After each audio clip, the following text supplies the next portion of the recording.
기도 안에서 성숙한다고 하는 것은 굉장히 중요한 것 같습니다. 왜냐하면 기도라고 하는 영역은 하나님께서 주의 몸된 교회에게 주신 최고의 보배로운 선물이 바로 기도라고 하는 것이죠. 올바른 교회관을 가져야 교회 생활이 바르게 되듯이 올바른 기도관을 가져야 올바른 기도가 된다는 생각을 해봅니다. 이 앞전 시간에 저는 하나님께서 창조하시는 그 창조의 세계를 보면 우리는 하나님께서 무엇을 의도하시고 또 당신의 뜻을 이 땅 가운데 풀어주실 때 하나님의 나라를 어떤 패러다임으로 이끌어 가시기를 원하시느냐 하는 것을 창조를 통해서 우리는 알 수 있다는 그런 말씀을 함께 나눴어요.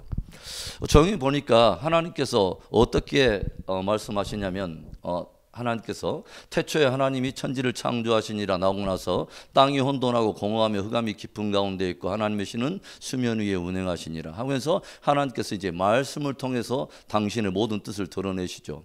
하나님의 주권이 엑기스처럼 담겨 있는 바로 그 핵심이 뭐냐면 하나님의 말씀입니다.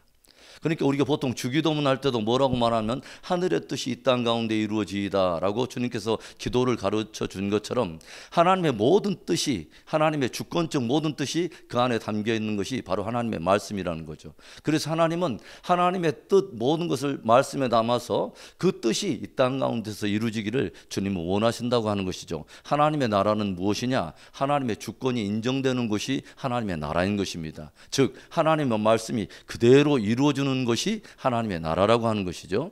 그래서 하나님께서 이제 모든 만물을 창조를 하시는데 어떻게 창조하십니까? 당신의 말씀을 통해서 창조하시고 하나님께서 계속해서 빛이 있으라 계속해서 하나님의 말씀을 통해서 선포하시는데 말씀을 따라 이 땅 가운데서 그대로 뜻이 이루어지는 것을 보시고 주님이 심히 그것을 보면서 기뻐하죠. 하나님이 제일 기뻐하는 것은 말씀대로 이루어지는 순종을 가장 기뻐하신다는 거죠. 그래서 모든 만물은, 모든 우주는 하나님의 말씀에 대해서 순종의 체계 속에 오늘도 존재한다고 하는 것은 우리가 알아야 되는 것이죠. 그래서 모든 만물이 그렇게 다 창조되고 나서 하나님께서 모든 우주 만물이 다 창조된 다음에 하나님께서 당신의 형상을 따라 지음받은 한 존재를 창조하시고 그에게 모든 만물을 위탁하시죠. 어마어마한 사람이 일어나는 것이죠. 그러니까 뭐냐면 아담은 어떤 형상으로 지음을 받았다고 말했냐면 그리스도적 형상을 가지고 있다라고 제가 말했어요. 그리스도라고 하는 말은, 이 말은 헬라어인데 이 말을 그대로 음가를 따서 히브리어로 바꾸면 바로 메시아가 되는 것입니다. 그래서 그리스도라고 하는 이 뜻 자체가 어떤 뜻이냐면 The Anointed One, 기름 부음을 받았다. 그래서 구약에서는 새 직제 위에 항상 기름을 부어서 사람을 세우죠. 어떤 사람이죠? 왕과 제사장과 그 다음에 선지자를 세울 때 바로 기름 부어서 세운다고 하는 거죠. 그래서 이 첫사람 아담은 바로 그리스도적 어떤 그런 소명의 부름이 있는 것입니다. 왜냐하면 이 아담은 모든 만물을 다스리는 왕으로 부름을 받았다고 하는 것이죠. 그렇죠? 그런데 자기의 뜻을 가지면 안 돼요. 누구의 뜻이냐면 자기를 왕으로 세우신 하나님의 뜻을 가지고 있어요. 그래서 하나님의 뜻을 그대로 사람의 어떤 타협하지 않고 철저히 하나님 편에서 하나님의 뜻을 가지고 그 말씀을 선포하는 사람이 바로 선지자의 사명인 거죠. 그래서 하나님의 뜻을 가지고 있는 선지자적 부름이 있다고 하는 거죠. 그 다음에 뭐예요? 모든 만물을 대표해서 하나님께 존재한다고 하는 것이죠. 그래서 제사장적 사명이 있다고 하는 거죠. 하나님과 모든 만물 사이에 중보적 위치에 가지고 있어 제사장적 사명이 있다. 그래서 아담은 바로 오실 자의 표상, 로마서 5장 14절에 나오죠. 첫사람 아담은 오실 자의 표상이다. 오실 자는 누구를 말하는 거죠? 바로 예수 그리스도, 둘째 아담의 어떤 한 패턴을 가지고 있다. 그래서 단순하게 아담은 아담 한 사람의 과거의 한 인물에 대한 위인전의 이야기가 아니라 오실 바로 예수 그리스도의 하나의 그림자를 보여주고 있는 것이다. 그래서 예수 그리스도의 모형. 그런데 하나님께서 그래서 당신의 형상을 따라 지음을 받은 존재에게 모든 만물을 다스리려고 하는 것이 하나님의 나라의 한 패턴으로 주님이 기뻐하시는 체계라는 것이죠. 그런데 하나님께서 중요한 것은 아담 한 사람에게 이것을 위탁한 것이 아니라고 하는 거죠. 아주 좋지 않게 보였던 유일한 하나가 뭐냐면 아담 혼자 독처하는 것이었어요. 그래서 하나님께서는 모든 만물을 다스리되 아담 홀로 다스리게 하지 않고 바로 그 옆에 모든 어떤 우주적 모든 것들을 다스리는 왕후의 자리에 어떤 존재를 초대하고 계신다고 하는 거죠. 그래서 바로 그 자리에 베필이라고 말을 하죠. 그래서 에제르라고 하는 마을인데 옆에서 돕는다. 그래서 이 베필로 누구를 지었냐면 하와를 지었습니다. 그래서 아담과 하와를 통해서 함께 당신의 모든 것들을 다스리도록 하는 게 하나님의 나라를 이루어 가시는 하나님이 정하신 패턴이라고 하는 거죠. 아주 중요한 것을 우리에게 시사하고 있다고 제가 말을 했어요. 이건 무엇을 말하냐면 아담과 하와의 이야기 같지만 사실은 에베소서에 이 바울이 이것을 뭐라고 말하냐, 에베소서 5장에 계속해서 교회에 대한 이야기를 계속 말하면서 무엇을 말하냐면 아담과 하와를 창조하실 때 하나님의 주례사를 인용해 가지고 뭐라고 말하냐면 이제는 남자가 부모를 떠나서 아내와 연합할지로다 하는 그 말씀을 가지고 들려주면서 이 비밀이 참으로 신비하다. This is the profound mystery. 이것은 굉장히 신비로운 비밀을 가지고 있다. 아주 놀라운 것이다. 이것은 그런데 내가 뭐냐면 아담과 하와 이야기하려고 하는 것이 아니라 내가 곧 그리스도와 그의 몸된 교회에 관하여서 이야기하였노라 라고 주님이 아예 말씀을 사도 바울이 해석을 하기 시작합니다. 그래서 아담과 하와의 이야기의 어떤 실체는 실제로 오실 예수 그리스도와 그의 신부된 교회와 성도들의 이야기라고 하는 것이죠. 그러면 아담에게 모든 만물을 다스리도록 하고 아담 혼자만이 아니라 하와를 초청하신 그 하나님께서는 결국 뭐예요? 예수 그리스도로 혼자로 모든 만물을 다스리게 하는 게 하나님의 뜻이 아니라 그의 신부된 뭐예요? 돕는 베필로스의 신부된 교회와 성도가 함께 모든 만물을 다스리도록 하는 게 하나님의 나라의 주님이 결정하신 패턴이라는 것입니다. 할렐루야. 이것을 아는 것은 굉장히 중요하죠. 왜 그러냐면 저와 여러분이 어떤 위치에 부름을 받았는가 하는 것을 아는 것은 굉장히 중요해요. 어떤 위치에 부름을 받고 있는가, 내가 도대체 하나님이 나를 누구라 하는가, 하나님을 나를 누구로 어떤 소명으로 나를 부르고 있는가라고 하는 것을 정확히 성경적 계시, 하나님이 부르신 소명에 바로 그 부름이 확실해야 그 소명대로 우리가 반응하지 않겠어요?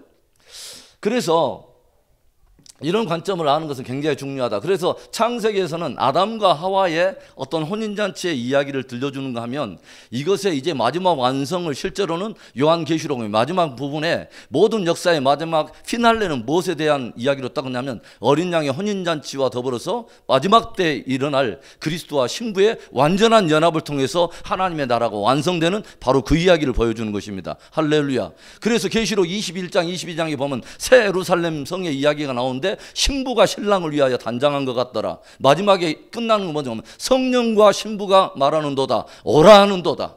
뭐예요? 아멘 주 예수의 오시옵소서라고 성령의 충만한 신부들이 외치면서 주님이 오시면서 모든 나라의 마지막 역사의 끝이 완성된다고 하는 것이죠. 이런 어떤 전체적인 패러다임을 우리의 어떤 생각이 아니라 하나님이 꿈꾸고 계시는 당신의 어떤 그 역사를 이끌어가는 패러다임으로 이해하는 것은 너무도 중요하다. 저와 여러분의 신앙은 인본주의적 신앙이 아니라 신본주의적 신앙이 되어야 할 줄로 믿습니다.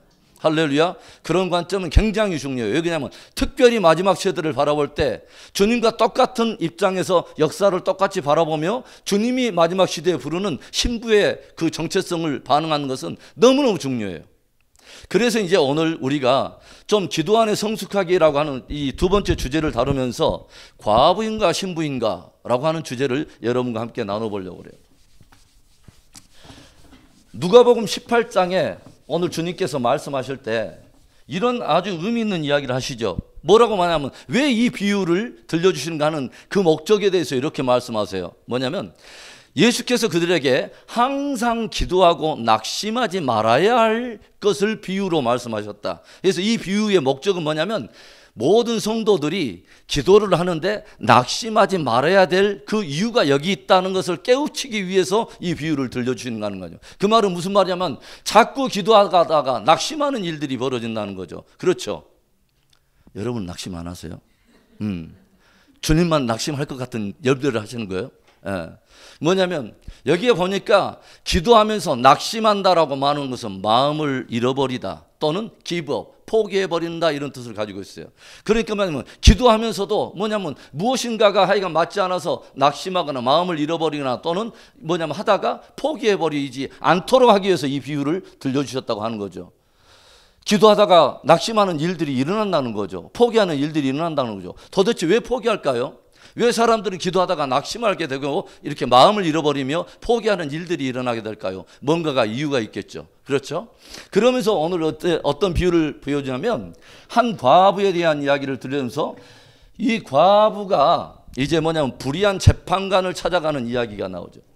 과부와 불의한 재판관의 이야기. 사실은 전혀 만날 수 없고 만날 필요가 없는 존재들이죠. 그렇죠? 사실은 이 과부는 어떤 존재입니까? 굉장히 비천한 존재죠. 그러죠? 그래서 어떤 그 신랑의 방패막이가 없고 그 다음에 특별히 아들이나 자녀가 없다면 과거 이스라엘의 어떤 그 역사 안에서는 사실은 생계를 유지하기가 결코 쉽지 않은, 그리고 뭐냐면 어떤 이런 과부의 어떤 모든 것을 잃어버린 모든 것들을 위해서는 특별히 누군가가 뭐요? 그 고엘이라고 말하죠. 기업 물을 자. 이 과부를 위해서 누군가가 대신 싸워줘야 될 어떤 누군가가 반드시 필요한 존재, 굉장히 연약한 존재를 말하고, 그런 사람조차 없으면 하루하루 사실은 굉장히 연명하기가 쉽지 않은, 그래서 유대 사회는 이런 여인들은 가끔씩 매춘으로 생계를 이어가기도 하고 어떤 굉장히 비천한 그런 존재를 말하는 거죠. 이 과부는. 그렇죠? 그런데 이 불행하게도 과부가 자기가 어떤 가지고 있는 문제 하나가 있는데 원한을 풀어줄 존재가 있어야 되는데, 이것을 풀도록 이 문제를 가지고 있는데 이것을 풀어줄 수 있는 이 과부가 유일하게 의지해야 될 존재 하나가 딱 있는데 어떤 사람이냐면 불의한 재판관밖에 없어요. 그 누구도 이 과부의 어떤 생애에 대해서 간섭하기도 싫어하고 누구 하나 눈길 하나 주지 않아요.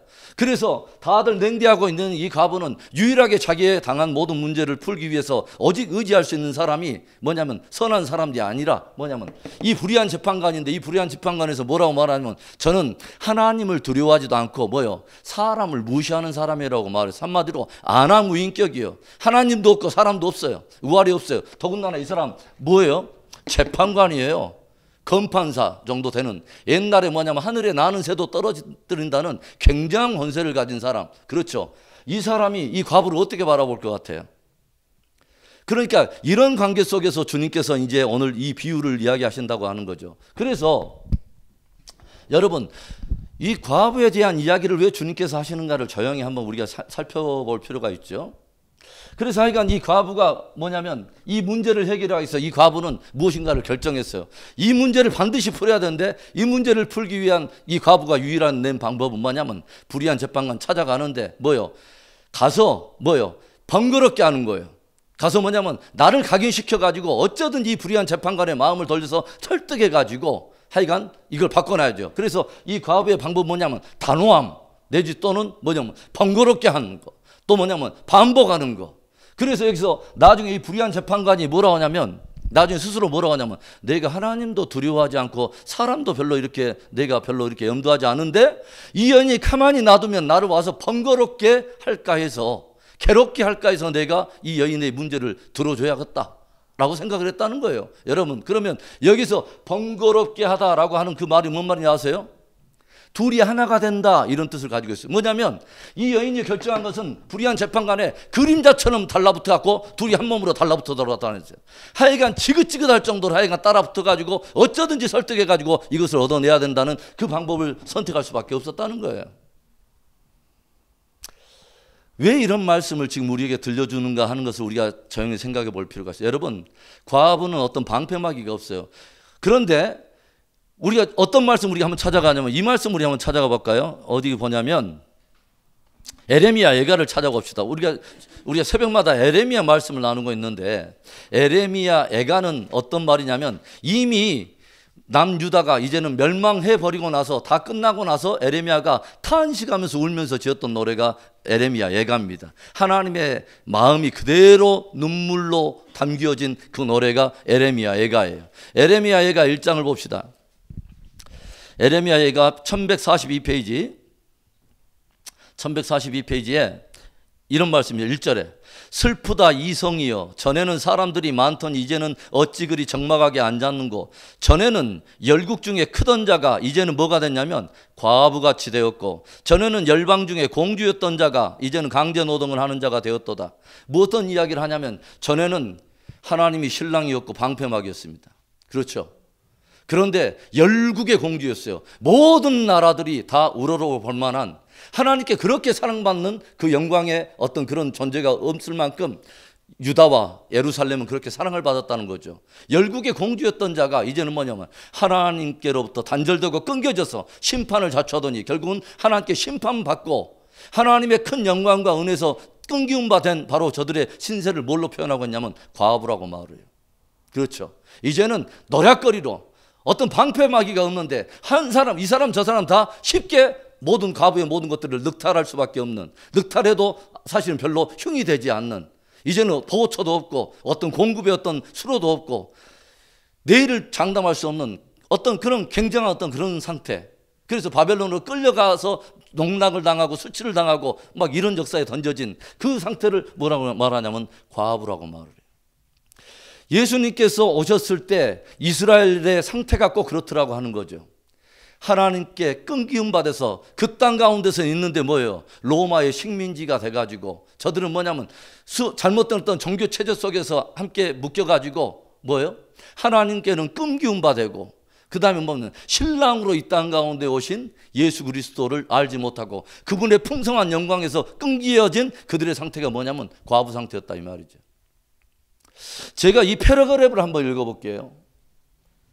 우리들은 예수님께서 그의 신부된 우리를 어떻게 대하시고 하나님께서 그리스도의 신부된 우리를 어떻게 대하시는지에 대해 성경적 계시를 가질 필요가 있습니다. 하나님 아버지를 잃어버린 자는 영적 고아가 되고 신랑을 잃어버린 자는 영적 과부로 비천하게 살 수밖에 없습니다. 진실로 하나님이 나의 아버지가 되고 예수님이 나의 신랑이라면 우리의 기도는 깊은 친밀함의 권위 속에서 전혀 다른 차원으로 성숙해 가게 될 것입니다. 여러분, 이 과부가 이제 날마다 쫓아다녀요. 그래서 이 전략은 뭐냐면 반복, 단호함, 어쩌든지 하여간 설득 이것인데 날마다 찾아가는 이 과부의 마음속에는 어떤 마음도 있었을까요? 한 마음으로는 사실은 인간적인 수치심도 있었을 거고 그 다음에 그럼에도 불구하고 이 문제를 풀어야 되는 압박감, 중압감도 있었을 거예요. 그렇죠. 그럼에도 불구하고 어쩌든지 이 과부는 뭐냐면 나의 열정적이고 또는 고통스러운 어떤 행위를 통해서 반드시 그 사람을 설득해야 된다고 하는 거죠. 그런데 꼭 기도가 그런 패턴이 있더라 이 말이죠. 과부와 같은 그런 패턴. 그게 뭐냐면 가가지고 꼭 하나님과의 관계에 이런 패턴을 가지고 오는 그런 기도가 있다 이 말이죠. 뭐요? 어쩌든지 가가지고 하나님을 뭐요? 하여간 내 모든 열정을 다해서 주님이 감동할 정도로 하여간 이 불의한 재판관이 하여간 그 마음을 바꿀 수 없을 정도의 그 끈기라면 그 정도로 가가지고 어떠든지 하나님의 마음을 하여간 뒤집어 엎어가지고 어떠든지 그 응답을 받아야 되는 이런 기도. 이런 기도의 패턴이 잘못됐다고 말할 수는 없지만 지금 주님은 무엇을 지금 가르치려고 하는 것인가를 우리가 깊이 생각해 볼 필요가 있다는 거죠. 여러분, 우리가 보통 기도에 대해서 여러분 어떤 인식을 가지고 있습니까? 혹 이런 기도를 우리가 주님이 지금 가르치신다고 여러분 혹시 생각하시나요? 주님이 과부와 불의한 재판관에 대한 이야기를 들려주신 비유 자체가 뭐냐면 야, 너희들 기도할 때는 이런 끈기로 기도해야 돼. 그러면서 야, 이 과부가 얼마나 가가지고 들들들 볶았냐. 그래서 하여간 이 사람이 하여간 이제는 그냥 그 과부만 보면 질릴 정도로 돼가지고 하여간 그 불의한 재판관이 결국은 다 들어줬으니까 너희들도 그런 태도로 너희들은 기도해야 된다. 그걸 가르치려고 지금 이 말씀을 주셨냐 이 말이죠. 때때로 우리는 중보자적인 어떤 그런 정체성을 갖고 하나님과의 관계를 갖는데 우리는 때때로 이런 패턴으로 우리는 기도할 때가 너무 많다는 거죠. 주님과 그것은 무엇을 말하냐면 주님은 지금 이 비유를 통해서 무엇을 지금 들려주기를 원하냐면요. 기도하면서 낙심할 수 있는 전형적인 기도 패턴이 이런 기도의 패턴이라는 거예요.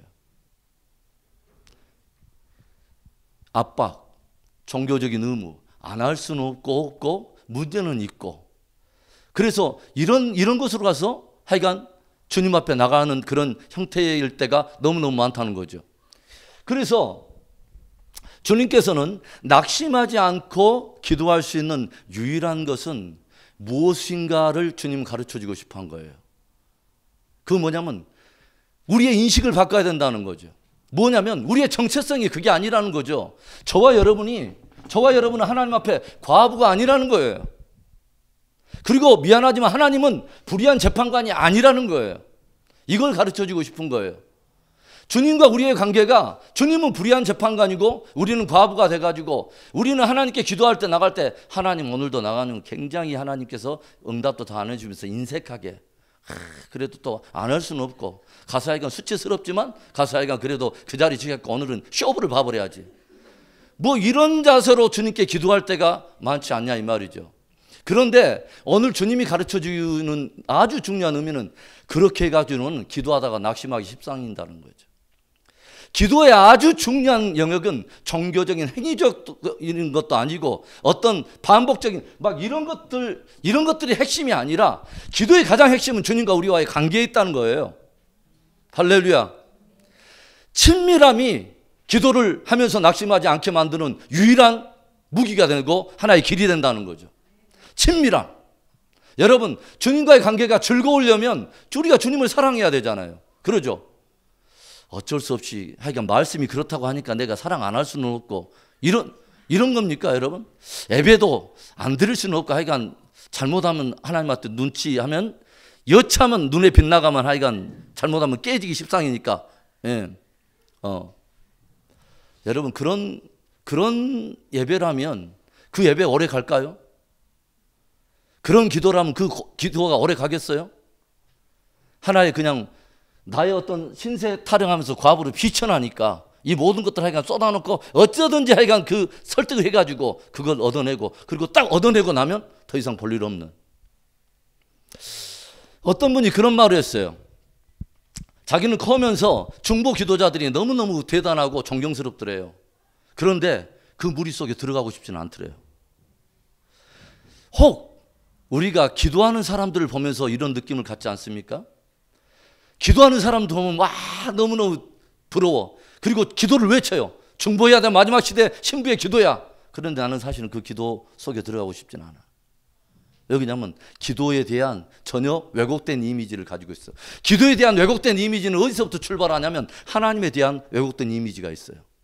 그리고 저와 여러분의 신분이 누구인지 잘 모르니까 하나님이 나를 어떻게 대하시는가에 대한 우리를 대하시는 그분의 어떤 그 태도나 마음, 이런 것들에 대한 계시가 없으니까 하나님은 이러실 거야, 이런 분일 거야 라고 우리가 추측해가지고 그 하나님께 그렇게 우리는 나갈 수밖에 없다 이 말이죠.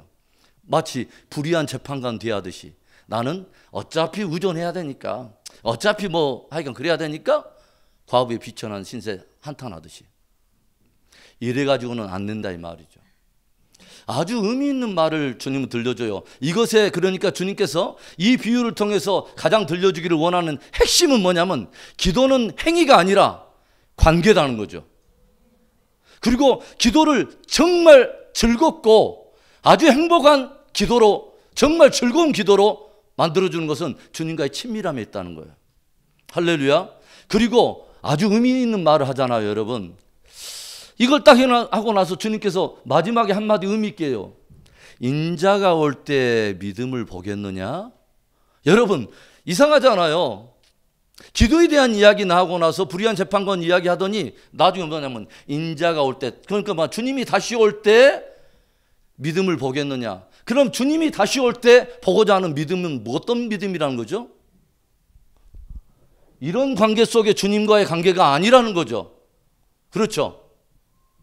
전혀 다른 차원의 주님이 기대하는 관계가 있다는 거죠. 뭐라고 하면 이 말씀 하고 나서 주님이 뭐라고 하냐면 이야기 다 하고 나서 야, 이 불의한 재판관의 이야기를 들어라. 저가 마음속에 생각하기를 이 여인이 매일처럼 나를 번거롭게 할까 해서 결국은 내가 고통당하지 않게 해서, 내가 받아당하지 않게 해서 다 들어준다. 그러면서 주님이 뭐라고 말하냐면, 그런데 하나님이 당신의 택하신 자들을 위하여, 그게 뭐냐면 너희들은 이런 사람 아니야 라고 말하는 거죠. 너희들 스스로 이렇게 나한테 반응하지 말어. 너희들은 뭐냐면 나의 택하신 자야 라고 말하는 거죠. 주님과의 관계를 지금 말하는 거죠. 너희들 이렇게 나오지 말어. 너희들과 나와의 관계는 그런 관계가 아니야 라고 말하는 거죠. 제가 말을 했어요. 아담에게서 하와가 나와요. 신부가 나오는데 이 하와는 어디서 반드시 나와야 되냐면 아담에서 나와야 돼요. 아주 중요한 거예요. 저와 여러분은 누구한테서 나와야 되냐면 우리의 신랑이신 예수님께로부터 나와야 돼요. 할렐루야. 이것을 거듭남이라고 말해요.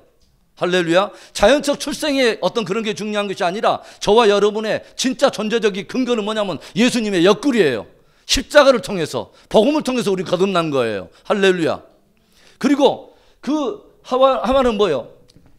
둘이 이제는 부모를 떠나서 이 땅에 와가지고 신부와 함께 연합하는 예수 그리스도의 신비를 말했고, 이 한몸됨의 비밀이 크도다라고 말했어요. 여러분, 하나님의 나라의 가장 강력한 통치적인 권위는 뭐냐면 신랑과 신부의 친밀함에 있다는 거죠. 할렐루야. 친밀함, 이것이 하나님의 나라의 최고의 권위라는 거죠. 굉장히 모든 정책은 어디서 결정되느냐? 하나님 아버지가 모든 것을 집행하시는데 그 모든 권위를 위임받은 아담에게 누가 붙어있냐면 신부가 딱 붙어갔는데 뭐냐면 한 뜻을 가지고 뭐냐면 연합해 있는 한 몸을 이루는 신비. 엄청난 거죠. 이 친밀함 굉장한 것입니다. 그러니까 뭐냐면 이런 친밀함, 그 다음에 뭐냐면 저희가 벌거벗었으나 부끄러워하지 않아요. 주님이 우리를 대하실 때 그런다는 거죠. 옆구리에서 튀어나오는 십자가 안에 있는 하나님의 성도들 바라볼 때 주님께서 뭐냐면 마음속에 수치스럽거나 부끄러움을 가지지 않고 주님은 나오기를 원한다는 거죠. 왜? 주님의 보혈의 능력이 있기 때문에. 주님의 보혈과 십자가 안에 있는 주님이 나를 바라보시는 그분의 시선을 우리는 가질 수 있어야 돼요. 할렐루야. 보혈의 능력을 의지하는, 보혈의 능력을 신뢰하는, 그 능력이 힘이 큰 것을 의지하는 복된 복음의 눈이 있기를 바랍니다. 할렐루야. 그러니까 이런 굉장한 것들을 말하는 거죠. 그렇죠? 그래서 마지막 때 주님이 보기를 원하는, 그리고 마지막 때 아주 중요한 비밀한 전략이 기도에 있어요. 원수와 사단의 모든 진들을 깨버리는 가장 강력한 마지막 시대에 교회 주신 무기 역시 뭐냐면 기도입니다. 할렐루야. 여러분, 기도에 대한 신비와 기도에 대한 축복을 여러분 깊이 기억할 수 있기를 바라요. 굉장히 중요한 거죠. 여러분, 기도는 우리에게 즐거워야 돼요. 즐거우려면요, 그분에 대해서, 그분이 나에게도 있어서 누구인가, 그분이 나를 어떻게 바라보는가에 대한 동일한 그분의 시선을 바라볼 때 내가 사랑받는 자로서 내가 그분께 반응할 수 있어요. 그러죠? 그리고 내가 그분을 정말 사랑해야 즐겁잖아요. 안 그래요? 죄송해요. 우리 한번 봅시다. 어디를 보냐면, 자,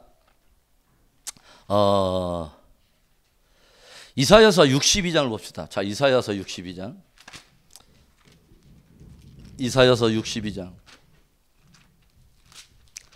이사야서 62장은 어떤 말씀이냐면, 그러니까 남유다가 다 멸망하고 바벨론으로 포로로 끌려갔을 때 이제는 다 끌려가 버린 어떤 그 백성들이지만 이사야 선지자를 통해서 하나님이 회복에 대한 이야기를 들려주세요. 이럴 때 어떤 것을 말하냐 보세요. 1절에 나는 시온의 의가 빛같이 예루살렘의 구원이 햇불같이 나타나도록 시온을 위하여 잠잠하지 아니하며 예루살렘을 위하여 쉬지 아니할 것인즉 이방 나라들이 내 공의를 모든 나라들이 다 내 영광을 볼 것이요 너는 여호와의 입으로 정하실 새 이름으로 일컬음이 될 것이며, 계속 지금 누구에게 이야기하냐면 예루살렘에 대한 이야기, 하나님의 백성들에 대한 이야기죠. 그러죠. 그들을 나는 반드시, 저들이 멸망하고 지금 바벨론 포로로 끌려가 있지만 지금 가부 신세지만 나는 저들을 반드시 회복해 내기를 원하고 그 열정들을 너희들이 알았으면 좋겠어 라고 지금 주님이 말하는 거예요. 그렇죠. 그리고 봅시다. 계속 읽어봅시다. 3절에 너는 또 여호와의 손에 아름다운 관, 내 하나님의 손에 왕관이 될 것이라. 하나님의 백성들을 이렇게 주님은 세우기를 원하신다는 거죠. 그렇죠. 할렐루야. 하나님은 우리를 이런 존재로 빚으셨고 이 존재의 형상으로 회복해 내기를 원하십니다. 할렐루야. 그리고 4절에 보세요. 다시는 너를 버림받은 자라 부르지 아니하며, 다시는 여러분, 신랑에게 버림받고 신랑에서 끊겨진 과부가 아니에요. 다시는 너를 버림받은 자라 부르지 아니하며 다시는 내 땅을 황무지라 부르지 아니하고 너를 뭐라고 불러요? 헵시바라 하리라, 뷸라라 하리라. 여러분, 헵시바가 무슨 뜻이죠? 바밤바 누가바 다음에 헵시바가 있나요? 여러분, 헵시바가 무슨 뜻이에요? 나의 기쁨이 저에게 있다라는 뜻이에요. 뭐냐면 하나님의 모든 기쁨이 예루살렘에 있고 하나님의 백성들에 있다.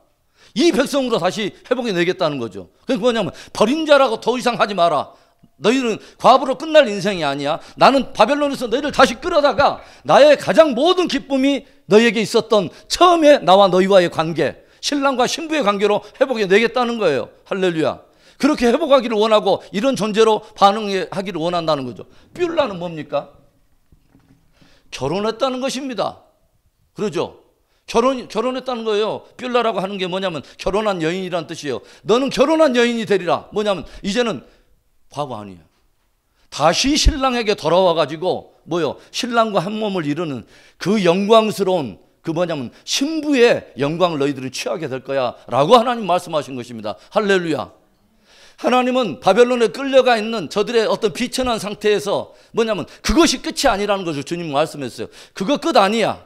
너희들이 정말 그렇게 낮아졌지만 너희가 신랑을 떠나서 그렇게 패어갈 수밖에 없고 너희가 그렇게 비천한 어떤 존재로 전락할 수밖에 없었지만 그게 내 본뜻이 아니라 나는 반드시 너희의 그런 상태에서 너희를 다시 이끌어내서 내 손에 아름다운 관이 되게 할 것이고 내가 뭐냐면 나의 모든 기쁨이 너희에게 있는 너희들은 나와 함께 결혼한 여인이 되리라. 할렐루야.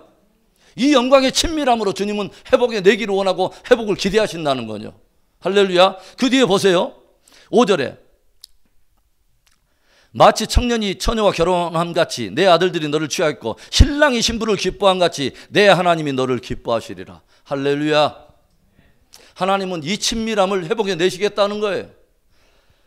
과부가 불의한 지판관에게 나아가는 이런 수준의 관계가 아니라 주님은 어떤 수준의 마지막 시대에 인자가 올 때 믿음을 보겠느냐 하는 그 믿음은 어떤 믿음을 주님은 일으키겠다고 하는 것이냐면 다시 뭐냐면 하나님의 모든 기쁨이 바로 성도들에게 있는 하나님의 모든 마음이 그에게 쏠려 있는 바로 신랑과 신부의 친밀함 속에 그 마지막 세대의 신부들을 일으키겠다는 것입니다. 할렐루야.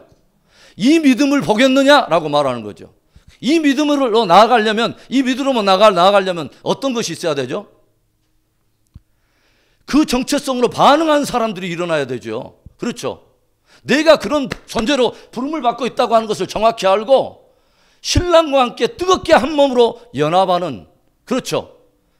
이 한 몸으로 연합돼서 뭐냐면 이 기도 안에 있는 것이 그냥 어떤 노동이나 이런 것들이 아니라 압박이나 수치나 이런 것들이 아니라 뭐예요? 그것이 최고의 친밀함의 영광이 되는 할렐루야.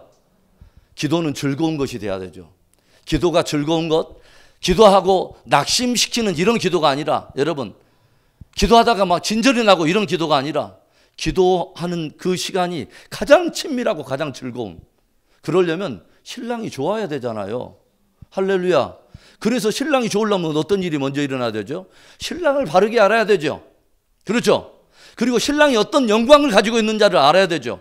그리고 신랑이 얼마나 나를 사랑하는지를 내가 알아야 되죠. 그렇죠. 그리고 나를 사랑하는데 나를 어떤 존재로 주님 부르고 계시는가를 내가 그것을 믿음으로 붙들고 신랑에게 나가야 되죠. 할렐루야. 여러분, 예수님이 여러분을 사랑하신다고 여러분 믿습니까? 예수 그리스도 안에 있는 여러분들을 하나님이 어떤 관점으로 보고 계신다고 생각하세요? 이런 관점입니까? 아닙니다. 여러분, 기도는 무엇과 관련이 있냐면 우리가 하나님과의 관계하는 관계와 관계가 있어요. 하나님이 누구이고 내가 누구인가, 그리스도 안에 내가 누구인가를 우리가 정확히 알아야 돼요. 여러분, 하나님은 하나님의 나라를 단순하게 만들지 않았다니까요. 여러분, 마태복음 22장 2장에 뭐라고 말을 해요? 하나님의 나라는 그 아들을 위하여 혼인잔치를 준비하는 임금과 같다. 하나님은 그분의 나라를 예수님에게만 주기를 주님은 기뻐한 게 아니에요. 하나님은 아들을 위해서 혼인잔치를 끊임없이 준비하는 역사가 온 우주에 하나님이 펼치신 지금까지의 역사예요. 왜 그것을 알 수 있죠? 마지막 피날레가 그거라니까요. 어린 양의 혼인잔치. 할렐루야. 마지막 우리는 굉장히 중요한 시대에 부름을 받고 있고 굉장한 영광으로 부름을 받고 있다는 것을 우리는 다시 한번 기억해야 돼요. 자, 그래서 우리가 이제 봅시다. 어디를 하나 더 보냐면요. 이사야서 56장, 기왕 폈으니까 56장에 봐보세요. 56장에 이런 말씀이 있죠. 아까 치면은 남유다와 예루살렘이 바벨론으로 끌려갔을 때 다시 회복시켜서 나는 이런 존재로 반드시 만들어낼 거야 라고 말했는데 이방인들에 대해서도 이런 놀라운 약속을 말씀하시는 게 있죠. 1절에 여호와께서 이와 같이 말씀하시기를 너희는 정의를 지키며 의를 행하라. 이는 나의 구원이 가까웠고 나의 공의가 나타날 것임이라 하셨도다. 주의 구원과 공의가 나타날 날이 점점 가까이 오고 있는 이때에 2절 안식일을 지켜 더럽히지 아니하며 그의 손을 금하여 모든 악을 행하지 아니하여야 하나니 이와 같이 하는 사람, 이와 같이 굳게 잡는 사람은 복이 있느니라. 할렐루야. 그 다음에 3절에 여호와께 연합한 이방인은 말하기를 여호와께서 나를 그의 백성 중에서 반드시 갈라내시리라 하지 말고 고자도 말하기를 나는 마른 나무라 하지 말라. 이방인들도 뭐냐면 나는 이제 소망 끊어졌어, 우리는 어차피 이방인인데 안 돼 라고 말하지 말라는 거예요. 뭐라고 말하냐면 4절에 여호와께서 이와 같이 말씀하시기를 나의 안식일을 지키며 내가 기뻐하는 일을 선택하며 나의 언약을 굳게 잡는 고자들에게는 내가 내 집에서 내 성 안에서 아들이나 딸보다 나은 기념물과 이름을 그들에게 주며 영원한 이름을 주어 끊어지지 아니하게 할 것이며 6절 또 여호와와 연합하여, 연합이란 말이 있죠, 한 몸 된다, 이런 말들이죠. 그를 섬기며 여호와 이름을 사랑하며 그의 종이 되며 안식일을 지켜 더럽히지 아니하며 나의 언약을 굳게 지키는 이방인마다 7절 내가 곧 그들을 나의 성산으로 인도하여 기도하는 내 집에서 그들을 기쁘게 할 것이며 그들의 번제와 희생을 나의 제단에서 기꺼이 받게 되리니 이는 내 집은 만민이 기도하는 집이라 일컬음이 될 것임이라. 아멘. 뭐냐면 이방인들을 어디서 즐겁게 하냐면 하나님과 연합하고 하나님 사랑하며 어린 양 따라가면서 언약을 굳게 붙드는 그 이방인들에게 어디에 불러들이냐면 내 이름으로 일컫는 그의 집으로 불러다가 무엇을 말하냐면 기도하는 그 집에서 내가 즐겁게 하리라, 그들을 기쁘게 하리라. 무엇을 말합니까? 기도의 신비 속에 저들의 하나님과의 가장 친밀함의 연합 속에서 저들 이방인들도 그 기쁨을 맛보리라, 그 말입니다. 할렐루야. 할렐루야. 우리는 기도에 대한 전혀 다른 패턴을 갖기 시작해야 돼요. 그런 말은 하나님과 전혀 다른 관계 속에 우리는 나아야 되는 거죠. 그러죠? 여러분, 그러면 우리가 봅시다. 이와 전혀 다른 패턴으로 나아가는 한 사람의 이야기가 있어요. 에스더의 이야기입니다. 여러분, 에스더 아시죠? 에스더. S라인은 아는데 에스더를 잘 모르세요? 에스더는 뭐요? 유다 여인으로서 굉장히 위기를 만난 시대, 그러니까 바벨론 뒤에 메데바사 페르시아 제국 때에 사나에 이때 바사 제국의 왕인 아수에로 왕이 127도를 관할하는 어마어마한 권세를 가진 왕이었습니다. 이 사람이 127도의 모든 장관들과 각 모든 수령들을 다 불러다가 수산궁 수도에 불러가지고 자기 나라의 위엄과 자기의 영광에 혁혁한 그 권세와 모든 것들을 자랑하려고 무려 6개월 동안을 하여간 어마어마한 잔치를 벌입니다. 여러분 127도에서 모든 지도자들이 모였다면 그 잔치 여러분 규모로 아시겠죠? 어마어마한 규모의 어떤 잔치를 벌었어요. 왕의 잔치. 아하수에로 왕. 그런데 이때 어떤 일이 벌어집니까? 왕이 한참 잔치를 벌이고 있을 때 그 다음에 뭐냐면 수상궁 즉 수도에 있는 또 나중에 있는 사람을 불러다가 일주일 동안 또 잔치를 벌려요. 그런데 이때 왕후가 누구냐면 와스디라고 하는 여인이었어요. 그렇죠. 와스디. 언니가 가스디. 그래서 와스디 가스디. 성경에 없는 이야기예요. 이단이라고 또 말하지 마세요. 그래서 와스디가 있었는데 이 와스디도 무엇을 하냐면 후궁 정원에서 자기의 잔치를 벌인 거예요. 수산궁에 살고 있는 모든 여인들을 불러다가 왕후의 영광으로 또 그들을 섬겼죠. 그런데 중이 한참 이걸 갈 무렵에 아하수에로 왕이 갑자기 내시들을 보내요. 3시가 아니라 4시.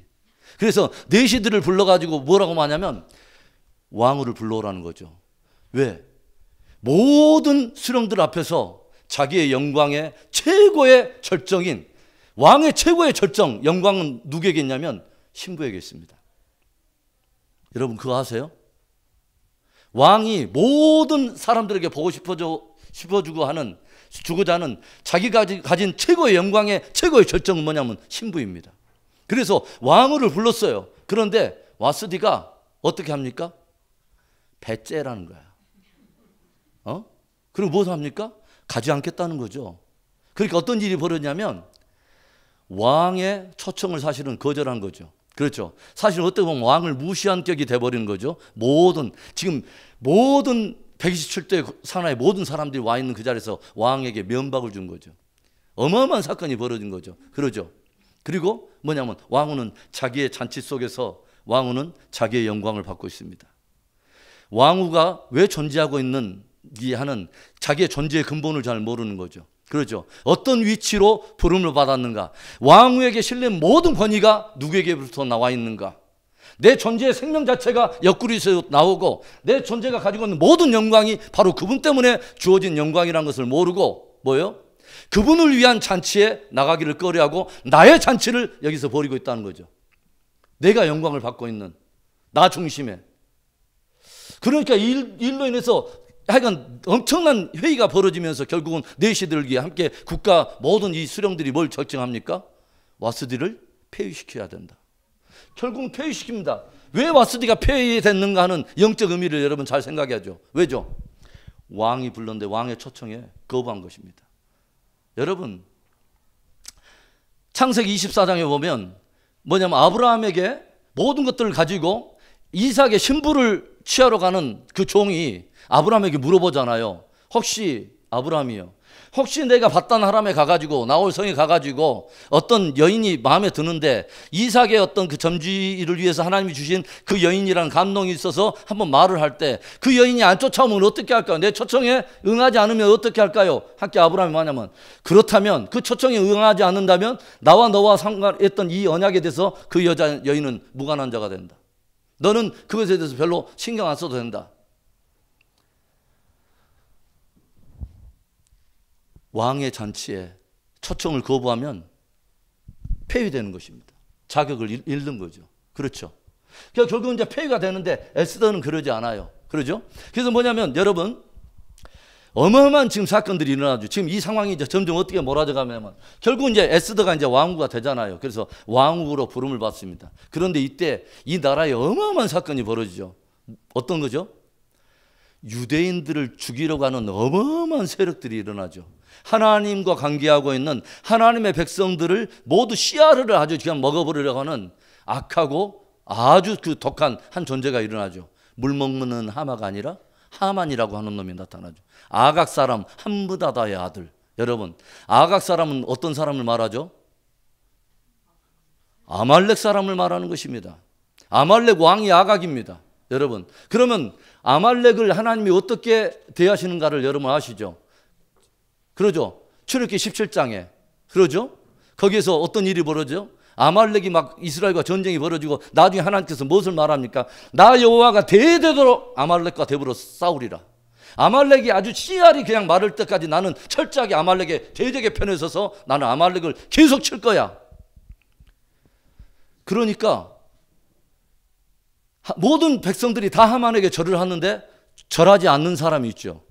그러죠. 모르드게가 몰라서 안 했을까요? 알기 때문에 오히려 안 하는 거죠. 그러죠. 여러분 굉장히 중요한 의미가 있어요. 하나님의 백성들은 하나님 편에 서는 것입니다. 할렐루야. 하나님 편에 서서 하나님이 바라보는 시선으로 함께 바라보고 있어야 돼. 하나님이 싫어하는 것을 우리가 좋아하고 있다면 그건 이상한 거죠. 그러죠. 하나님이 또 뭐냐면 좋아하는 것을 우리는 하나님이 싫어한다면 어떻게 우리가 하나님 편에 서가지고 하나님의 백성된 자로서 함께 동행할 것이며 어떻게 한 어떤 뜻을 가지고 우리가 함께 연합해서 그분의 뜻을 이루겠어요. 그러죠? 그래서 연합의 신비는 너무 중요하다는 거죠. 그분과 한 몸을 이룬다는 것은 너무 중요한 것이죠. 여러분. 그래서 이때 이런 일들이 일어나고 뭐냐면 이제는 이 하만이라고 하는 사람이 뭐냐면 권세를 얻죠. 누가 허락해주면 아하수에로 왕이 허락해줘요. 여러분 마지막 시대에 굉장히 중요한 어떤 그림자를 갖고 있는 거죠. 어떤 정해진 시즌 안에 뭐냐면 적그리스도적 세력에게 허락된 권세가 있어요. 하나님이 허락해 주신 권세가 있어요. 어떤 아주 중요한 역사가 있는데 우리는 그 하나님의 주권을 모르지만 분명히 하나님은 그런 때가 있을 거라고 말해요. 그러죠. 그래서 그런 시즌 속에 어떤 일들이 일어나냐면 하나님을 경배하는 자, 하나님을 아는 백성들을 다 뭐냐면 씨알이를 다 쳐버리려고 하는 어마어마한 적그리스도적 한 모형의 어떤 그 하만의 실체가 실제 드러나는 그런 시즌들이 있다는 거죠. 에스더는 그냥 책이 아니에요, 여러분. 마지막 시대에 아주 중요한 애언적 그림자를 가지고 있어요. 그런데 그럴 때 어떤 일이 일어나죠? 모르드게와 모든 유다 백성들이 뭐냐면 하만에게 굴하지 않고 저들이 하나님을 경외하는 백성으로서 뭔가를 결정해요. 뭘 결정하죠? 기도를 결정합니다. 기도를 결정합니다. 저들이 기도를 결정하고 금식하며 기도를 결정해요. 뭐냐면 이 모든 문제에 대해서 원한을 누구에게 풀어달라는 거죠? 하나님께 풀어달라는 거죠. 원한을 하나님께 풀어달라는 거예요. 그래서 하나님의 백성들은 그 원한을 하나님께 풀어달라고 간절히 금식하면서 기도해요. 그런데 꼭 뭐냐면 에스더에서 보면 꼭 그런 현상을 보죠. 어떤 우리가 무릎 꿇기 위해서 무릎에도 임계점이 있잖아요. 99도까지는 막 원하다가 딱 뭔가가 하나 딱 올라가니까 그때부터 확 끌어버리는, 꼭 에스더가 꼭 그와 같은 존재라고 생각이 돼요. 모든 유대 백성들이 금식하고 모르드게까지 금식하고 막 하고 있는데 뭐예요? 여기가 뭔 해결이 안 돼. 그런데 왕이 움직일 수 있는 어마어마한 친밀함의 은총의 자리를 확보하고 있는 존재가 있어요. 누구죠? 에스더. 그 어떤 존재도 왕과 함께 그 정도 친밀함에 함께 자리에 연합할 수 없는, 도저히 연합할 수 없는, 얼마나 그 친밀을 하는 한 침소의 침궁에서 비밀을 나누는 그런 존재, 왕과 함께 어마어마한 친밀한 자체가 권위인, 친밀한 자체가 권세인, 친밀한 자체가 파워인 바로 그 존재. 여러분, 에스더 신부. 에스더가 드디어 반응합니다. 이 여인이 제일 처음에는 뭐냐면 반응 안 하려고 그래. 아까 제가 말했듯이 기도는 좋아. 너희들 그렇게 기도하는 거야. 그러나 나는 기도하고 싶진 않아. 그 무리 속에 있진 않아. 했던 이 에스더가 뭐 때문에? 혹시나 거기에 잘못 연루되면 자기 어떤 모간이 나갈까, 이 세상 지위인 왕후의 자리 뺏길까 봐 그렇게 하던 이 에스더가 결단해요. 결국은 뭐예요? 하나님의 백성들을 편에 딱 서가지고 결국은 그 자리로 들어가요. 뭐요? 나를 위해서 금식해 주시옵소서. 내가 죽으면 죽으리이다 라고 말하면서 그 자리에 들어가요. 그렇죠? 그리고 나서 이 에스더가 무엇을 합니까? 신부만이 할 수 있는 그 자리로 나가죠. 과부가 했던 그 방법 아니에요. 에스더가 했던 그 방법은 전혀 달랐어요. 어떤 방법이었죠? 왕을 위한 잔치를 베푸는 거예요. 왕을 위한 잔치. 왕을 위한 잔치를 베풀었어요. 이 에스더는. 와스디는 왕의 잔치에도 안 나갔지만 에스더는 뭐냐면 왕을 위한 잔치를 벌입니다. 그리고 여기서 아주 핵심적인 것은 에스더는 하만과 싸우지 않았어요. 어둠을 집중하지 않았어요. 적그리스도를 집중하지 않았어요. 어둠의 문제를 크게 보지 않았어요. 에스더는 오직 하나만 보고 있어요. 왕을 보고 있습니다. 할렐루야. 신부는 무엇에 집중해야 되냐면 신랑에게 집중해야 되는 거예요. 할렐루야. 예수 그리스도 나의 신랑이 얼마나 영광스러운 분인가, 얼마나 위대한 분인가. 우리가 그분을 보면은, 그분을 진짜 크게 보면, 그렇게 제가 참 좋아하는 그 말이 있어요. 칼빈이 그 말 하잖아요. 제가 설교했을 때 제가 그 말했죠. 하나님을 두려워하라. 그리고 아무것도 두려워하지 마라. 신랑을 두려워하라. 그리고 아무것도 두려워하지 마라. 할렐루야. 여러분, 풍랑만 난 바로 그 한 법안에서 모든 사람들이 풍랑 가지고 막 할 때에 뒤늦게야 제자들이 누구를 기억하냐면 우리 가운데 한 분이 계신다는 것, 그 사실을 기억하죠. 예수님이 계신다는 것. 이 사람들이 해야 될 가장 중요하고 정말 중요한 일은, 가장 급한 일은 그것 가지고 내가 막 하여간 돛대 바람 잡고 막 하고 뭐 던지고 이런 일이 아니었어요. 저들이 해야 될 일은 딱 하나만 하면 됐어요. 예수님 깨우면 됐습니다. 할렐루야. 예수님이 나와 함께 하신다는 이거, 그리고 그분이 얼마나 우리를 즐거워하신다고 하는 것. 왜냐하면 바로 베드로가 주여 우리를 살리시옵소서 하니까 주님이 딱 나가지고 그분 아니면 행할 수 없는 그 위대한 권위로 말하잖아요. 풍랑아 잠잠하라. 저와 여러분에게, 저는 그래서 새벽마다 그런 기도예요. 하나님, 저와 우리 온 성도들이 주님만 두려워하게 하시옵소서. 주님만 두려워하게 하시옵소서. 여러분, 제가 말했죠. 주님을 사랑해야 되는데 왜 어떻게 사랑할 수 있냐? 그분을 알아야 사랑할 수 있다니까요. 그분의 영광과 아름다움을 바라보면 다른 것들이 다 우선순위에서 다 밀려요. 제가 말했죠. 새벽기도에 세속화는 무엇을 세속화라고 말하느냐? 내 신앙이 삶 속에서 우선순위에서 밀리는 것을 세속화라고 말해요. 그런데 그 세속화의 가장 주된 원인은 무엇이냐? 하나님 중심이 아닌 내 중심으로 신앙생활을 하려고는 인본주의에서 세속화는 시작돼요. 말했죠. 와스디처럼 왕의 잔치에 나가지 않는 거예요. 내 잔치하는 거예요. 우리가 어떤 섬김을 하더라도 왕을 위한 예배가 돼야 돼요. 왕을 위한 섬김이 돼야 되는 거죠. 그러죠. 그분이 영광을 위해서 말하잖아요. 이 엄청난 사람들이 모여있는 동안에 아수에로가 왜 왕 와스들을 불렀어요? 모든 사람들 앞에 자기의 혁혁한 영광을 누구를 통해서 드러내기를 원하면 신부의 아름다움을 통해서 보여주면서, 저와 여러분은 저와 여러분의 영적 당장과 우리가 거룩한 삶을 통해서 그분의 영광이 드러나도록 부름받은 사람들이에요. 할렐루야. 이게 굉장히 중요한 거죠. 그래서 이제 에스더가 뭐냐면 막 잔치를 벌이잖아요. 잔치를 벌이는데 누구를 초청해요? 물 먹는 하마 그놈을 함께 딱 불러대요. 그리고 그 사람한테 눈길 한번 주지도 않아요. 에스더는 불러놓고 오직 왕을 위한 잔치를 벌려요. 그리고 절제 하만은 그 잔치에 부름 받았다는 것 자체로만 너무 즐거워가지고 알아줬다 이거죠. 근데 뭔가가 이상한 거야. 계속 하기가 있으면서도 마음이 뭔가 캥기고 뭔가 있어. 왜 이 신부는 계속 이 왕은 나를 부르는 거야. 그런데 한 번뿐만이 아니라 그 다음에 또 불러요. 에스더가 굉장히 전략적이죠. 그러죠? 에스더가 이것을 말하지 않아요. 막 가가지고 반복하고 단호함하고 막 잡아갖고 어쩌든지 설득해가지고 이러지 않았어요. 그렇죠? 오직 왕을 높이고 그분을 즐거워하는 잔치를 벌려요. 여러분, 우리가 기도할 때요, 무엇을 하든지 간에 우리가 제일 먼저 기초처럼 먼저 깔아야 되는 것이 뭔지 아세요? 그분을 높이는 거예요. 그분을 진짜 즐거워하는 기도, 그분께 진짜 사랑을 고백하는 거. 여러분, 마음껏 그분을 높여야 돼요. 할렐루야. 주기도문에, 그래서 기도의 순서가 다, 주님이 성경은 우선순위를 따진다니까요. 하늘에 계신 우리 아버지요, 이름이 거룩히 여김을 받으시오며. 주님은 영광받기 합당하신 하나님입니다. 성경적으로 예수님이 나오는 그분의 지위와 영광과 그분의 아름다움을 마음껏 선포해드려서 높여드리는 거죠. 그 다음에 뭐요? 당신의 나라가 임하시며, 나는 당신의 나라에 헌신된 당신의 신부요, 당신의 뜻이 이 땅 가운데 이루어지기를 나는 주님의 당신 안에 있는 열정만큼 나는 원합니다. 당신의 뜻이 이 땅 가운데 이루어지기를 원합니다. 할렐루야. 이게 신부예요.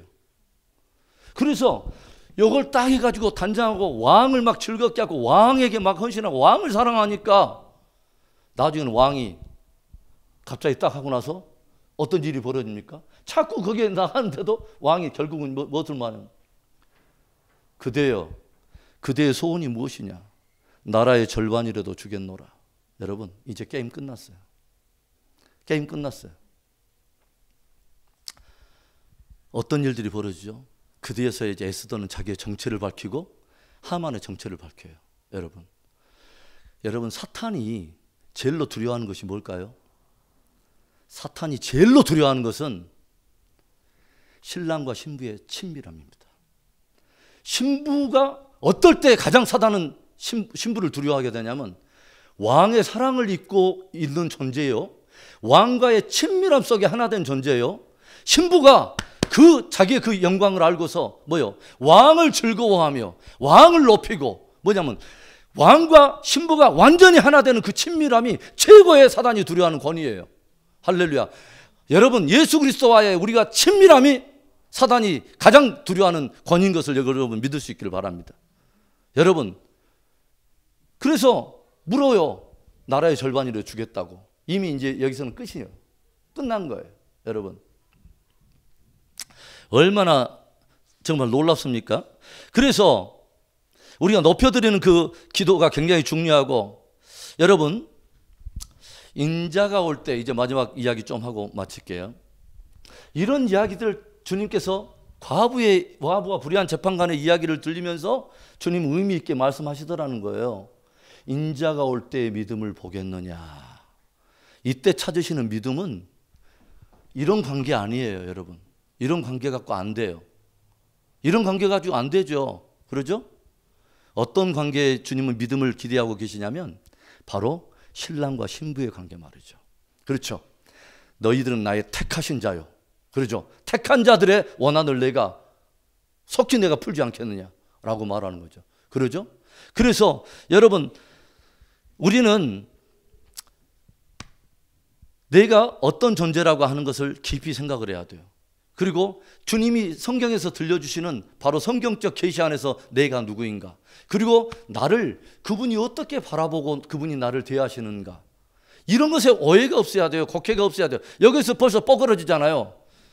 내가 나 무엇을 알지? 어떻게 주님도 나를 어떻게 못 해보실 거야? 여러분, 이런 데서 건강한 기도가 나올까요? 건강한 어떤 무엇인가를 기대할 수 있을까요? 아니죠. 여러분, 주님께 우리가 회개하고 정결하게 나가야 될 것은 사실이지만, 여러분, 주님께서 우리에게 무엇을 기대하시는가를 아는 것은 더욱더 중요해요. 어떤 정체성으로 부르고 있는가를 우리가 기대하는 것은 너무너무 중요하다고 하는 것이죠. 그래서 사실은 저와 여러분들이 다르게 반응하는 것을 사단이 보고 떠는 것은 아닙니다.